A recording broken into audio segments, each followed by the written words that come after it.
यदि -2 अतना द्विघात बहुपद अतना के शून्यक है तो। अब ये सवाल को थोड़ा सा आपको समझना पड़ेगा, इस सवाल को समझिए।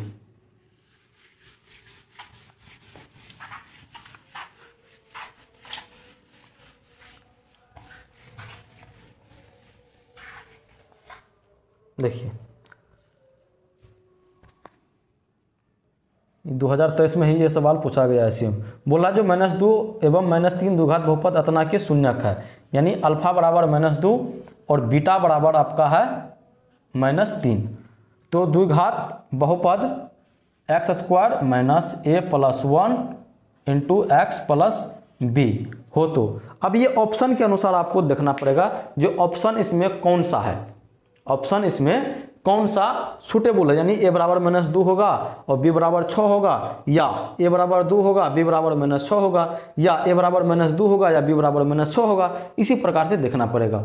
अगर ऐसा सवाल आ जाए तब आप क्या कीजिएगा, अगर ऐसा सवाल आ जाए तब आप क्या कीजिएगा, तो उसके लिए आपको इसके मदद से पहले आपको क्या करना पड़ेगा, बहुपद निकालना पड़ेगा। इसके मदद से पहले चलिए बहुपद निकालते हैं। जब अल्फा प्लस बीटा हम करेंगे तो अल्फा प्लस बीटा कितना हो जाएगा -5, और अल्फा गुना जब बीटा करेंगे तो 3 दूना 6 प्लस में 6। इसके मदद से बहुपद मेरा क्या हो जाएगा, x² minus alpha plus beta होता है तो माइनस प्लस हो जाएगा, प्लस 5x उसके बाद प्लस 6, यानी ऐसा बहुपद। अब आप ऑप्शन को बारी बारी से देखिए, ऑप्शन को क्या कीजिएगा, बारी बारी से देखिए। जो ए का मान और बी का मान रखने के बाद ऐसा कौन सा ऑप्शन हमको दे देता है। सबसे पहला ऑप्शन आपको लेके हम चेक कराते हैं, ए बराबर -2। अगर यहाँ पर ए बराबर -2 दे, ए बराबर -2 दे और फिर प्लस में 1 है, और बी बराबर कितना, बी बराबर आपको 6 दे, तब कितना होगा, तो x² यहाँ पे -1 हुआ, -1 और यहाँ पे माइनस प्लस हो जाएगा, x हो जाएगा यहाँ पे 1 से गुना करने के बाद +6। क्या ये चीज़ जो है इसके बराबर है, तो आप बोलिएगा सर जी ये चीज़ इसके बराबर नहीं है, ये चीज़ इसके बराबर नहीं है, यानी हमारा ऑप्शन नंबर ए गलत हो गया। अब ऑप्शन नंबर बी देखिए, ए बराबर 2 और बी बराबर -6, ए बराबर 2 और बी बराबर -6 देके देखिए। जब ए बराबर 2 कीजिएगा तो 2 1 3, यानी x² 2 1 3 -3x और +6। क्या ये वही चीज़ है, तो नहीं है, यानी ये भी हमारा ऑप्शन बी नंबर नहीं होगा। अब चलिए ऑप्शन सी को चेक करते हैं, ए बराबर -2 और बी बराबर -6, तो x² ए बराबर कितना है -2 और बी बराबर -6 कीजिए, x² तो -2 और 1 कीजिएगा, जोड़िएगा तो कितना होगा -1, और -1 को 1 से कीजिएगा तो ये प्लस में x -6। क्या ये इस रूप का है, तो नहीं, तो हमारा ऑप्शन सी भी जो है नहीं होगा। अब चलिए ऑप्शन डी को देखते हैं। ऑप्शन डी में है ए बराबर 4 और बी बराबर 6, ठीक है ना, x² माइनस ए बराबर कितना 4 बी बराबर 6 कीजिए, x² 4 1 5 माइनस में 5x और यहाँ पे +6। क्या इस रूप का है, तो हाँ नहीं है। क्या हो गया जी, यहाँ पे ऑप्शन तो ये 5x तो प्लस वाला है, ऑप्शन में कहीं ना कहीं कुछ हुआ है, गलत है ऑप्शन, यहाँ पे ऑप्शन गलत है, या तो क्वेश्चन ही यहाँ पे गलत लिखा चला गया है, या तो क्वेश्चन ही जो है गलत लिखा चला गया होगा, कुछ ना कुछ यहाँ पे मिस्टेक है, ठीक है ना।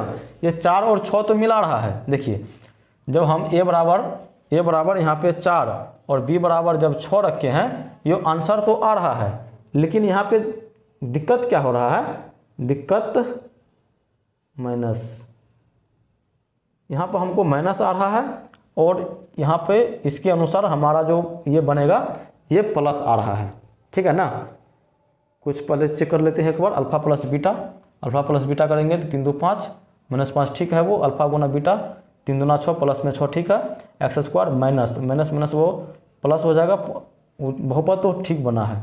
उसके बाद 4 और 6 इसको देखना है एक बार, -2 नहीं होगा, हम यहाँ पर क्या कर सकते हैं, अगर इसको हम प्लस में 2 बनाए तो वो तो नहीं होगा, माइनस अगर लाए तो -3 फिर भी नहीं होगा। अगर ए बराबर हम 5 रख दे तो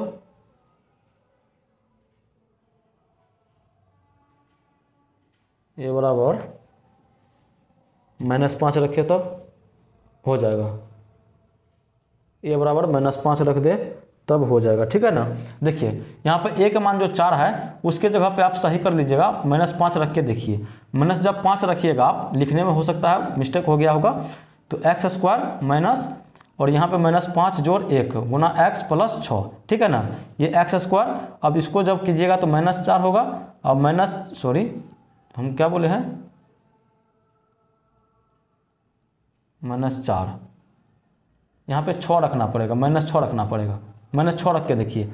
जब -6 रखिएगा ए बराबर, तो यहाँ पे -6 हुआ, तो -6 कीजिएगा तो यहाँ पे घटा के -5 और -5 गुना, तो ये प्लस में 5 गुना एक्स और प्लस 6, ये सेम आ जाता है ना। यानी कि ए बराबर आपको -6 होगा, ना कि वहाँ पे 4 होगा, ठीक। ऑप्शन नंबर डी को जो है आप लोग सुधार लीजिएगा। चलिए 85 नंबर, निम्नलिखित में से किस द्विघात बहुपद की शून्यक 4 एवं -2 है, 4 एवं -2 है। देखिए इस सवाल को शून्यक आपको बोल दिया है अल्फा बराबर 4 और बीटा बराबर -2 बोल रहा है जी इसमें से किस बहुपद का शून्यक इतना इतना है। जब भैया हमको शून्यक दे दिया है तो हम क्या करते हैं, इस शून्यक की मदद से हम बहुपद को निकाल लेंगे, शून्यक की मदद से बहुपद को निकाल लेंगे, फिर हम लोग मिला लेंगे। कैसे निकाल लेंगे, वही जिस प्रकार से अभी हम लोग जो है यहाँ पे इस शून्यक की मदद से हम बहुपद को अभी ज्ञात किए हैं ना, सेम उसी प्रकार से इस शून्यक की मदद से आप बहुपद को ज्ञात कर लीजिए और जो बहुपद होगा वही आपका आंसर होगा। चलिए क्या नंबर का 86 का देखिए, यदि बहुपद अतना कि शून्यक अल्फा बीटा हो तो अल्फा गुना बीटा बटे 4 का मान कितना होगा। इसमें देखिए कुछ भी आपसे नहीं कह रहा है, थोड़ा सा बढ़ा दिया है, थोड़ा सा आपको बढ़ा दिया है।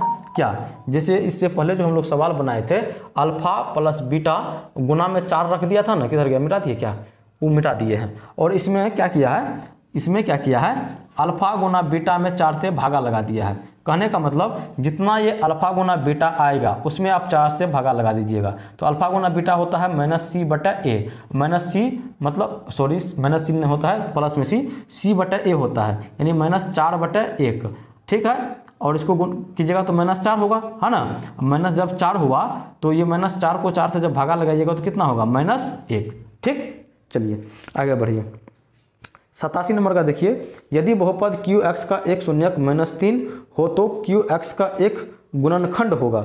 गुणनखंड अब से शून्यक दे दिया है और शून्यक से आपको गुणनखंड निकालने के लिए बोल रहा है। अब देखिए यहाँ पे -3 है शून्यक, -3 क्या है, शून्यक है। अब बताइए -3 शून्यक किस गुणनखंड से निकला होगा।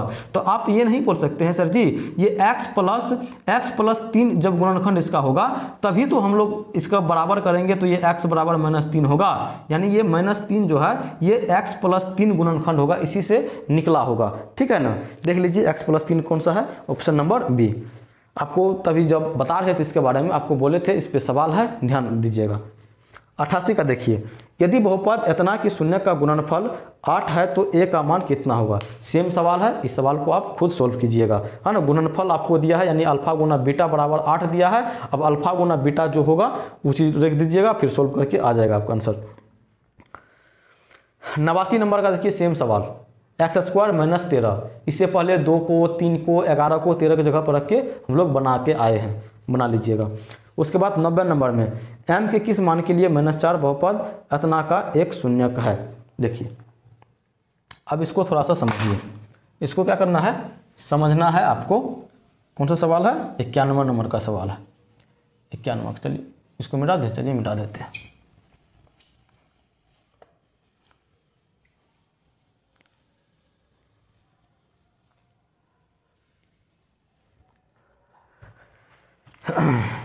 देखिए क्या हुआ, 91 में आपका है जो ax स्क्वायर -3 गुना a-1 इंटू एक्स -1 का शून्यक 1 है तो a का मान, शून्यक आपको दे दिया है 1। अब सवाल को समझिए, ये आपसे क्या करवाना चाहता है, ये बोल दिया जो इस बहुपद का जो है शून्यक 1 है तब a का मान आप निकाल लीजिए। कैसे निकालिएगा, शून्यक के बारे में आप क्या जानते हो। आप बोलिएगा सर जी आपने भी हमको बताया है जो शून्यक का मतलब होता है जो x के जगह पे, यानी जो चर पद होता है उसमें अगर चर पद की जगह पे शून्यक को हम रखेंगे तो उस बहुपद का मान 0 हो जाता है। तो हम बोलेंगे उसी कंसेप्ट का यूज करके आप इसमें a का मान निकाल सकते हो। कैसे निकाल सकते हो? तो हम जानते हैं शून्यक इस बहुपद को 0 करेगा, यानी जहाँ जहाँ पे x होगा तहाँ तहाँ पे हम 1 रखेंगे। तो a गुना 1 का square minus 3 Guna a minus 1 Guna 1 minus 3, sorry 3 नहीं है 1 है। आ रहा है समझ में? और ये क्या होगा, जब ये इतना करेंगे तो हमको 0 के बराबर आना चाहिए। शून्यक मतलब ये जब हम x के जगह पर रख दिए हैं शून्य को, मतलब ये कितना होना चाहिए 0, तो हम बराबर में हम 0 कर दिए। कोई दिक्कत? कोई दिक्कत नहीं। अब देखिए a गुना कीजिएगा तो a होगा, अब इसको गुना कर दीजिए आप, ये 1 से गुना कीजिएगा तो इतना ही रहेगा, और 3 गुना कीजिएगा तो 3a, और यहाँ पे माइनस माइनस माइनस प्लस यहाँ पे 3 और यहाँ पे माइनस 1 बराबर 0। आ रहा है समझ में? देखिए a गो a और 3 गो a घटेगा, यानी माइनस 2a, और यहाँ पे 3 प्लस में 1 माइनस में प्लस 2 0। अब क्या कीजिए, इसको उस साइड भेज दीजिए, यानी जब उस साइड आप भेजिएगा ये 2a बराबर 2 हो जाएगा। ठीक, हमको चाहिए a का मान, जब a का मान चाहिए तो 2/2 यानी कि a, यानी a बराबर आपका a आंसर आ गया। अब इस टाइप के सवाल को हम किस प्रकार से हैंडल किए, एक बार वीडियो को पीछा कीजिए फिर से देखिए। काहे कि जब ऐसे सवाल पूछ दिया, जब एग्जाम को थोड़ा सा टफ करना होता है तो आपको इसी टाइप से सवाल पूछा जाता है। ठीक है ना? चलिए आगे बढ़िए। ऑप्शन नंबर इसका कितना आया है? 1 आया है ना, ऑप्शन नंबर बी हो जाएगा। चलिए आगे बढ़िए। 92 नंबर का, 92 का देखिए।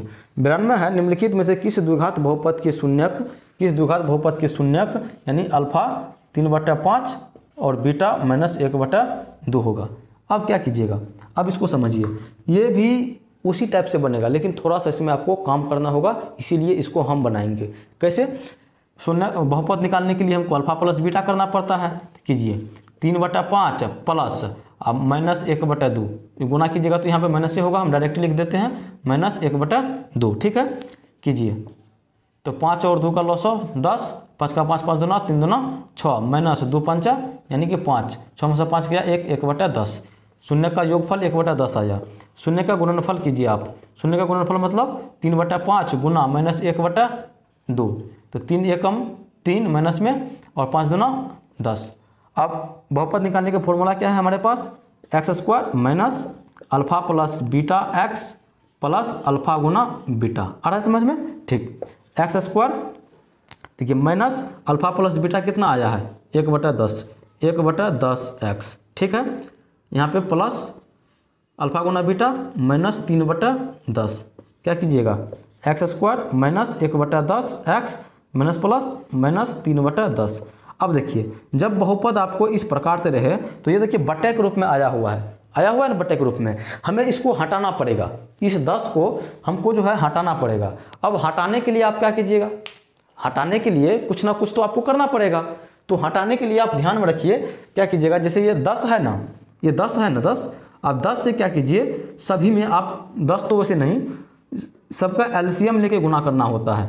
मान के चलिए एगो दोनों में 10 है तबे ना, अगर कुछ और रहता तब, मान के चलिए यहाँ पे 7 रहता तब क्या करते, तो ये दोनों का एलसीएम लेना पड़ता है, एलसीएम लेके गुना करना पड़ता है, तब जो है ये हट जाएगा। मान के चलिए अभी यहाँ पे 10 है तो 10 लेके हम काम करेंगे, 10 और 10 का लॉसो कितना होगा, लॉसो होगा 10, तो 10 से सब में गुना कीजिए आप, यानी 10 गुना x² माइनस 1/10 x गुना 10 से आपको बोले हैं गुना करने के लिए माइनस 3/10 गुना 10, 10 से हम सब में गुना कर दिए हैं। ठीक है, अब कीजिए क्या करना पड़ेगा, 10 गुना x² क्या होता है 10x², और ये 10 से ये 10 खत्म हो जाएगा, बचेगा कितना -x, और ये 10 से ये 10 खत्म हो जाएगा, बचेगा कितना -3। अब मिला लीजिए आप अपना ऑप्शन, 10x² माइनस x और -3, इसमें कौन सा आंसर होगा, 10x² माइनस x माइनस 3 कहाँ पे, मैंने हाँ option number D, option number D. चलिए 93 का देखिए, यदि बहुपद अतना के शून्यक अल्फा एवं बीटा हो तो 4/3 गुना अल्फा प्लस बीटा कितना होगा। ये भी कुछ भी नहीं किया गया है, जो उल्टा पुल्टा कर देता है, मतलब अलग से कुछ काम करवाता है, वही चीज़ आपका है। ये बहुपद आपका है, बोल दिया है जो 4/3 गुना अल्फा प्लस बीटा कितना होगा। कुछ हो मत कीजिए, अल्फा प्लस बीटा आप निकाल लीजिए कितना है, उसको आप 4/3 से गुना कर दीजिए, जो आएगा वही आपका आंसर होगा। इस टाइप में अभी आप बहुत देखे हो कैसे अल्फा गुना बीटा बटा भी 4 वाला आया था, उसके बाद और बहुत सारे क्वेश्चन इस प्रकार से हम लोग सॉल्व कर चुके हैं। चलिए आगे बढ़िए। 94, यदि बहुपद px का एक शून्यक -5 हो तो px का एक गुणनखंड होगा। देखिए शून्यक दे दिया है, शून्यक आपको अल्फा बराबर -5 दे दिया है, गुणनखंड बोल रहा है, तो ये कैसे निकला होगा, ये x प्लस 5 से नहीं निकला होगा जी, तो यही x प्लस 5 इसका क्या हो जाएगा, गुणनखंड हो जाएगा। 95 नंबर में देखिए, यदि बहुपद इतना के शून्यक अल्फा एवं बीटा हो तो इतना का मान कितना होगा। देखिए जरा ध्यान से सुनिए, देखिए A alpha square plus beta square plus 2 alpha into beta कितना होगा। अब इसको जब देखिएगा तो एक चीज़ आपको समझ में आएगा, क्या आएगा सर जी, ये A square plus B square plus 2ab, ये ए प्लस बी के होल स्क्वायर का फॉर्मूला है, मतलब अल्फा प्लस बीटा का होल स्क्वायर का ये फॉर्मूला है। इसके बराबर हम इसको लिख सकते हैं। जब आप इसके बराबर इसको लिख लीजिएगा तब तो आपको अल्फा प्लस बीटा का मान पता हो गया। अल्फा प्लस बीटा क्या होता है, -b/a, और -b बटा जब a कीजिएगा तो इस बहुपद को देखिए, -b मतलब -5/a की जगह पर क्या है, एक जगह पर 1 भागा कीजिएगा तो -5 ही होगा, तो -5 का ये स्क्वायर हो गया, और -5 का स्क्वायर क्या होगा, 25। कौन सा ऑप्शन, ऑप्शन नंबर ए, ठीक है ना। चलिए 96, ax square plus bx plus cx plus d त्रिघाती बहुपद का एक शून्यक शून्य हो तो उसके अन्य शून्यकों का गुणनफल है। अब देखिए ये सवाल ऐसा सवाल है जो सभी स्टूडेंट को समझ में नहीं आ सकता है। हालांकि ये सवाल का कंसेप्ट समझाने के लिए हम ऐसा देखे हैं, बहुत सारे टीचर भी फंस जाते हैं इसमें, और अभी जो हम आपको इसके पीछे का कंसेप्ट या इस सवाल को सोल्व करने के लिए बताएंगे तो हो सकता है आप एक बार में नहीं समझिएगा, है ना। इसीलिए बार बार इसको पीछा कर करके जब तक आप नहीं समझिएगा तब तक इसको देखते रहिएगा, क्योंकि ये सवाल इंपॉर्टेंट है, कंसेप्ट के ऊपर बेस है, ठीक है ना। इस सवाल को समझने का थोड़ा सा आप प्रयास कीजिएगा, तब तक जो है हम थोड़ा सा पानी पी लेते हैं। चलिए अब जो है हम लोग इस चीज़ को समझना प्रारंभ करते हैं। क्वेश्चन को एक बार ध्यान से और पढ़िए। बोला यदि ax square plus ax cube plus bx square plus cx plus d त्रिघाती बहुपद का एक शून्यक शून्य हो तो उसके अन्य दो शून्यक का गुणनफल है। इसमें सीधा सीधा आपसे ये पूछ रहा है, जो एक वो त्रिघाती बहुपद है ax cube plus bx square ठीक है, bx square plus cx plus d, इसमें एक बहुपद, इस बहुपद का जो है एक शून्यक जो है वो 0 के बराबर है, वो 0 के बराबर है। ध्यान से समझते चलिएगा, वो 0 के बराबर है, तो अन्य दूगो जो शून्यक बचा हुआ है उस शून्यक का गुणनफल कितना होगा, ये आपसे पूछा जा रहा है। जो अब जो दूगो शून्यक बचा है उसका गुणनफल यानी उसको गुना करेंगे तो कितना होगा। अब देखिए बाबू समझने का थोड़ा सा प्रयास कीजिए। यदि आपसे बोला है यदि वो 0 इसका शून्यक है, 0 क्या है, इसका शून्यक है, मतलब इस बहुपद में अगर हम 0 का मान रखेंगे, यानी इस बहुपद में हम 0 का मान रखेंगे, यानी उस शून्यक का मान रखेंगे, तो इस पूरा बहुपद को क्या करेगा, 0, इस पूरा बहुपद के क्या करेगा, वो 0 कर देगा। इतना बात तो आप समझ रहे हो। हाँ सर जी, हम तो ये बात को समझ रहे हैं, ठीक है। अब आप ये भी समझ रहे होंगे, ये 0 मतलब क्या, शून्यक मतलब क्या, x का मान ना, शून्यक मतलब क्या, x का मान। आप बोलिएगा सर जी हाँ, x का मान ही तो शून्यक होता है, और हम आपको ये बोलेंगे जब वो x का मान शून्यक है और x वो उस चीज को विभाजित कर रहा है, तो मतलब x का मान जब यहाँ पर हम रखेंगे मतलब वो विभाजित कर रहा है, मतलब उसको हम गुणांक के रूप में भी लिख सकते हैं। जब उसमें डालेंगे तो भैया वो 0 कर देगा ना, जब 0 कर देगा तो उसको हम गुणांक के रूप में यानी गुणा करके गुणांक के रूप में लिख सकते हैं। कैसे, यहाँ पर अगर हम छोटा सा एग्जांपल यहाँ पर दूं आपको, वही 12 वाला देते हैं, 12 4 गुना 3, ठीक है। अब ये 12 को जो है 12 अगर 12 को 4 विभाजित कर रहा है मतलब ये 12 को 4 के गुणांक के रूप में भी हम लिख सकते हैं, 4 को गुणांक के रूप में भी हम लिख सकते हैं। सेम उसी कंसेप्ट का इस्तेमाल करते हुए हम यहाँ पे काम करते हैं। जब हम x बराबर 0 देते हैं तो वो पूरा 0 हो जाएगा। जब पूरा 0 हो जाएगा मतलब ये x को हम जो है x को क्या करते हैं, एक गुणांक के रूप में हम बाहर निकाल लेते हैं, जिसको कॉमन बोलते हैं। कॉमन के रूप में हम इसको बाहर निकाल लेते हैं। जब कॉमन के रूप में बाबू इसको बाहर कीजिएगा तो ये यहाँ पे a x² बचेगा और यहाँ पे bx बचेगा और यहाँ पे c बचेगा। अब ये क्या कहते हैं, जब आप इसको गुणांक के रूप में लिखिएगा तो ये आपको इस प्रकार से रहेगा। ठीक है, इस प्रकार से इसको हम लिख सकते हैं। अब यहाँ पे बहुत सारे बच्चे का यहाँ पे ये डाउट होगा जो सर जी ये d जो है, जब d से आप कॉमन निकालिएगा, आप जो बोले जो कॉमन हम निकाल ले रहे हैं, तो d से जब निकालिएगा तो ये d बटा x होगा, यहाँ पे d बटा x होगा।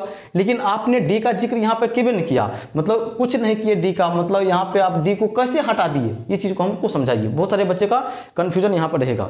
अब समझिए, जब बाबू वहाँ पे x का बराबर जब 0 देंगे तो वो सब ना 0 होगा।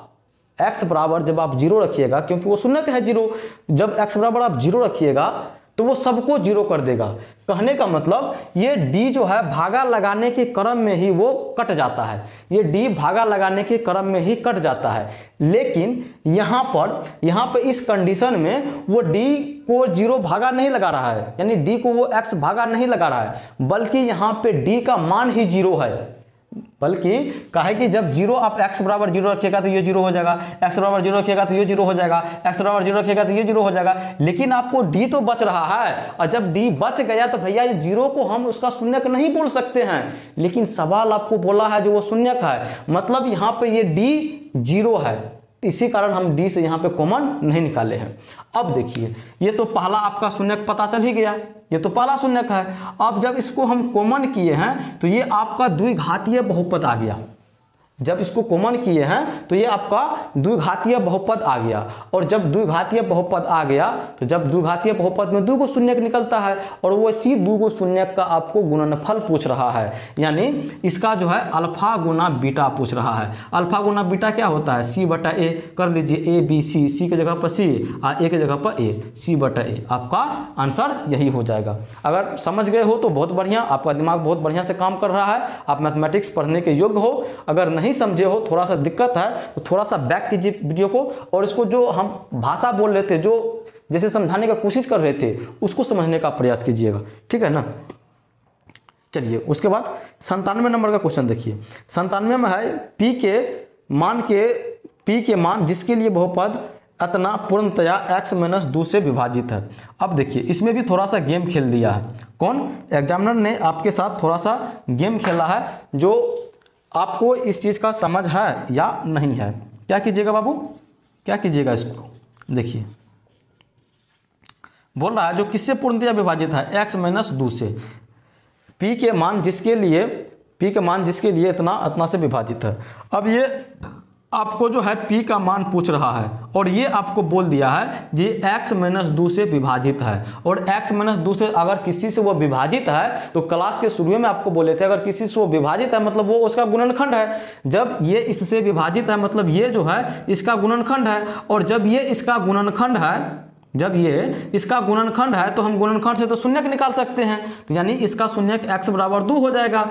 और जब हमको शून्यक पता है और शून्यक का मान हम उसमें रखते हैं तो हमको ये भी पता है वो 0 के बराबर होता है। पता है ना ये चीज़। हाँ, इसका मतलब ये हुआ सर जी x बराबर हम 2, यानी x के जगह पर हम हर जगह 2 रखेंगे तो ये 0 के बराबर होना चाहिए। तो हाँ, होना तो चाहिए। अब रखिए x बराबर 2 के पावर 3 कीजिएगा। देखिए 2 के पावर 3 प्लस 4 गुना 2 के स्क्वायर माइनस p गुना 2 प्लस 8, ये किसके बराबर होना चाहिए, ये होना चाहिए 0 के बराबर।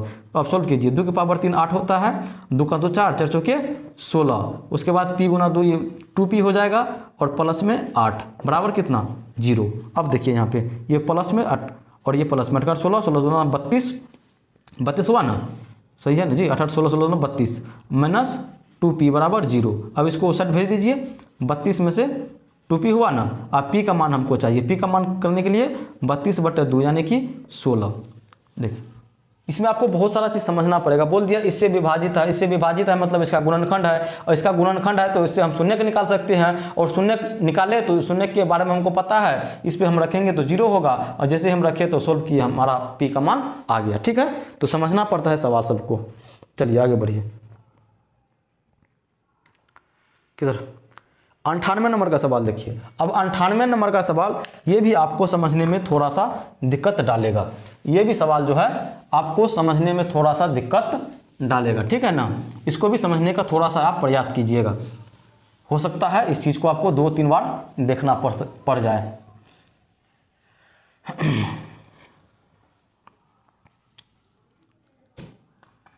देखिए बोल रहा है जो x के पावर n क्या है, x के power n plus 1 x plus 1 का मतलब x मतलब x के पावर n प्लस 1 का एक गुणक x प्लस 1 है। बोला इसका जो है एक गुणक ये है, इसका एक गुणक ये है, और ये कब संभव है, ये जो है कब संभव है। अब ऑप्शन आपको दिया गया है, ऑप्शन को फिलहाल छोड़ दीजिए, पहले गुणक को समझिए। गुणक को जो है पहले आपको समझना पड़ेगा, जो गुणक किसको बोलते हैं। यहाँ पे गुणक शब्द का इस्तेमाल किया गया है, गुणक शब्द का जो है इस्तेमाल किया गया है। ये गुणक एक प्रकार का जो है गुणनखंड ही है। ये गुणक क्या है बाबू, एक प्रकार का गुणनखंड है। गुणक क्या है, एक प्रकार का गुणनखंड है। जैसे हम लोग जो गुणा करते हैं, गुणा जो करते हैं, देखिए एगो होता है गुणक, एगो होता है गुणज, एगो होता है गुणज, और बराबर होता है गुणन। बराबर क्या होता है, गुणन, या इसी गुणन को हम गुणनफल बोलते हैं। इसी गुणन को क्या बोलते हैं, गुणनफल बोलते हैं। अब देखिए जिससे जिस दूसरी संख्या से इसको गुणा करते हैं उसको गुणक बोलते हैं, और जिसको गुणा करते हैं उसको गुणज बोला जाता है, और जितना हमको प्राप्त होता है गुणा करके उसको गुणनफल बोलते हैं। ठीक है, जैसे अगर हम 3 गुना 4 करें तो ये बराबर 12 के बराबर है, तो ये 3 जो है ये गुणक है, और ये 4 जो है ये गुणज है, और ये 12 जो है इसको गुणन बोलते हैं, ये 12 को गुणन बोलते हैं या गुणनफल बोलते हैं। अब समझिए अगर ये गुणनफल है बाबू, तो ये 12 का हम 3 से जब 12 में हम भागा लगाएंगे तो कट जाएगा पूरा पूरा, या 12 में 4 तक भागा लगाएंगे तो ये पूरा पूरा कट जाएगा। तो हम तो यहाँ पर ये बात भी तो बोल सकते हैं, ये 3 जो है या ये 4 जो है ये 12 का कुंची है, गुणनखंड है। हम यहाँ पर बोल सकते हैं ना 12 का गुणनखंड 3 और 4 है, तो गुणनखंड तो हम ये गुणक और गुणज को एक प्रकार का गुणनखंड मान सकते हैं नहीं, वहाँ पर उसी के जो है क्या संदर्भ में इसका इस्तेमाल किया जाता है। अब ये बोल रहा था इसका जो है गुणक ये है, इसका गुणक क्या है, ये है, गुणक के बारे में बोल रहा था, इसका गुणक ये है। इसका मतलब ये हुआ जो इससे ये भागा लग जाना चाहिए, भागा ये लग जाना चाहिए। और जब ये गुणक है या गुणज है, कुछ भी बोलिए आप, इसको गुणनखंड के तौर पर आप समझने का प्रयास कीजिए। जब आपको ये गुणनखंड है मतलब ये x बराबर -1 पर ये 0 प्राप्त हो जाना चाहिए, x बराबर -1 पर 0 प्राप्त हो जाना चाहिए। x बराबर -1 क्यों, क्योंकि हम लोग गुणनखंड से उसका शून्य निकालने के लिए जानते हैं। ठीक है, तो x बराबर -1 पर ये 0 हो जाना चाहिए। कहने का मतलब x के जगह पर अगर हम -1 रखें और इसका पावर हम n रखें और +1 रखें तो ये क्या हो जाना चाहिए, ये क्या हो जाना चाहिए, तो 0 हो जाना चाहिए। अब देखिए कि यहाँ पे ये अब 0 होगा या नहीं होगा ये n के मानों पर जो है डिपेंड करता है, यानी n कौन सी संख्या है। अगर हम n को जो है विषम रखते हैं, क्या रखते हैं, विषम रखते हैं, तो अभी आपको हम बताए थे माइनस को जो है विषम बार गुना करते हैं तो वो माइनस ही रह जाता है, और 1 का पावर आप कितनों दे दीजिए वो 1 ही रहेगा, 1 का पावर कितनों दे दीजिए वो 1 ही रहेगा। लेकिन जब माइनस का बात करें तो वो बदलते रहेगा, अगर पावर उसका सम बार है तो वो प्लस आ जाएगा, अगर विषम बार है तो वो माइनस आ जाएगा। अगर हम यहाँ पे कोनो भी एगो लेके आपको दिखाएं, मान के चलिए यहाँ पे हम विषम 1 दे देते हैं, चलिए 3 लेके दे देते हैं, 1 तो कोई भी जान जाएगा, 3 लेके दिखाते हैं आपको।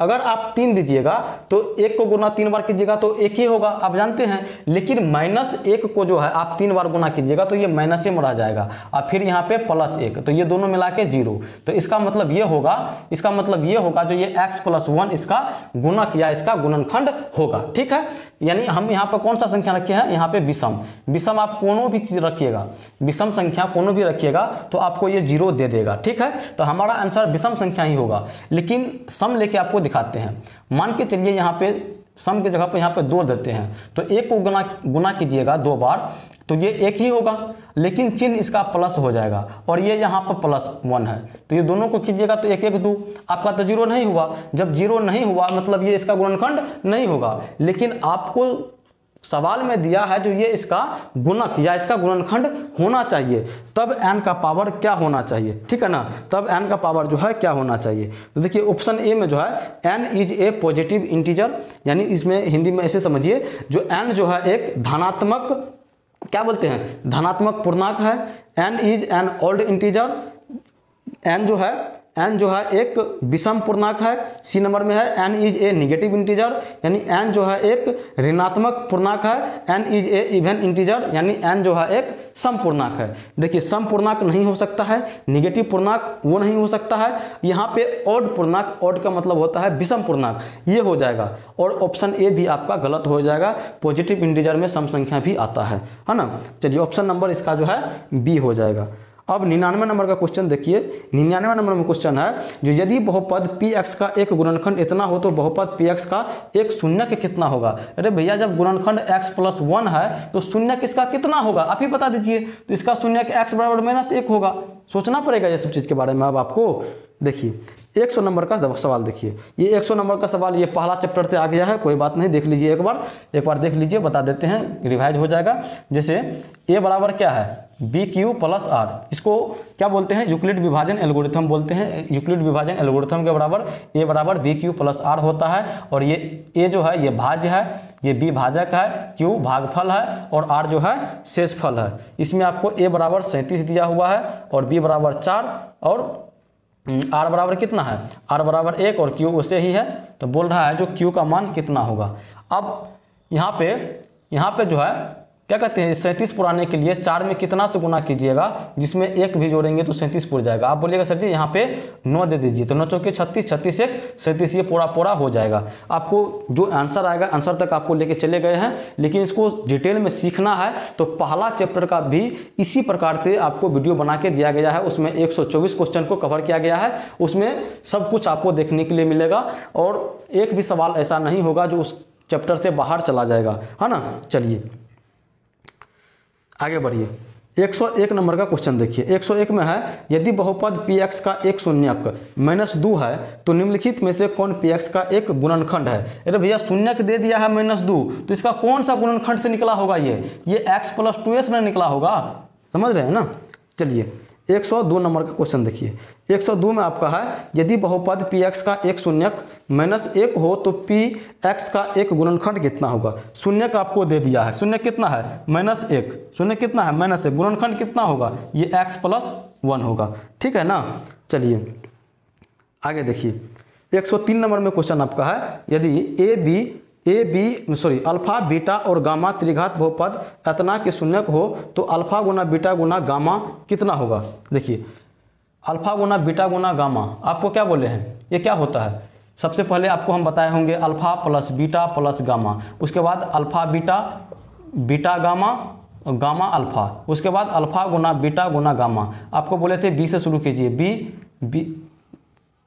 B/A, C/A, BC, उसके बाद D/A, पहले प्लस वाला, उसके बाद लास्ट में गुना वाला और बीच में 2 करके, ठीक है। फिर आपको बोले थे माइनस प्लस माइनस, आपको पूछा है अल्फा गुना बीटा गुना गामा, ये कितना होगा, तो -D/A हो जाएगा। कितना होगा, -D/A। चलिए 104 नंबर का देखिए। 104 में है बहुपद एतना का घात कितना होगा। सेम सवाल आपको जो है बताया गया है,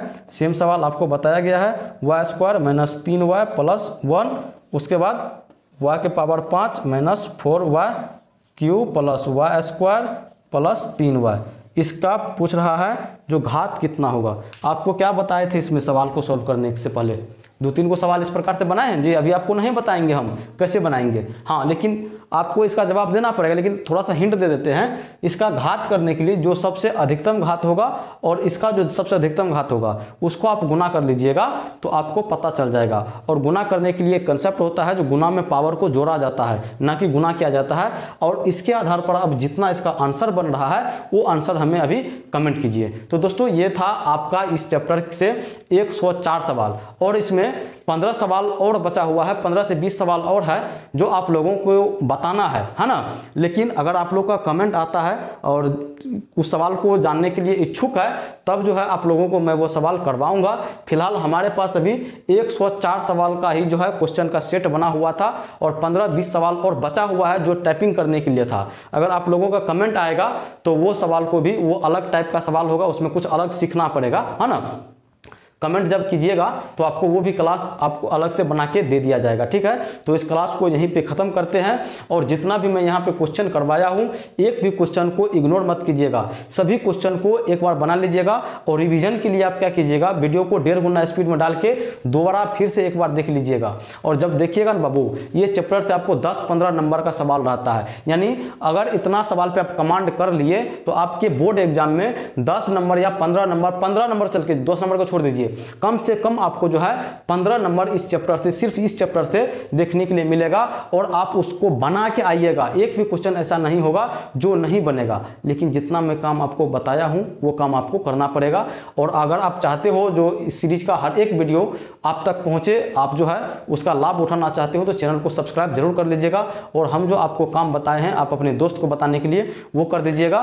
और लाइक या डिसलाइक दोनों में से कोई जो आपको चूज करना हो वो करके यहाँ से जाइएगा। और कमेंट में कुछ मेरे बारे में, कैसा मैं पढ़ाता हूँ, क्या आपको पसंद आता है, क्या पसंद नहीं आता है, वो हमें कमेंट करके ज़रूर बताइए। और कौन सा टॉपिक पर आपको वीडियो चाहिए ये भी हमें बताइए। तब तक के लिए धन्यवाद।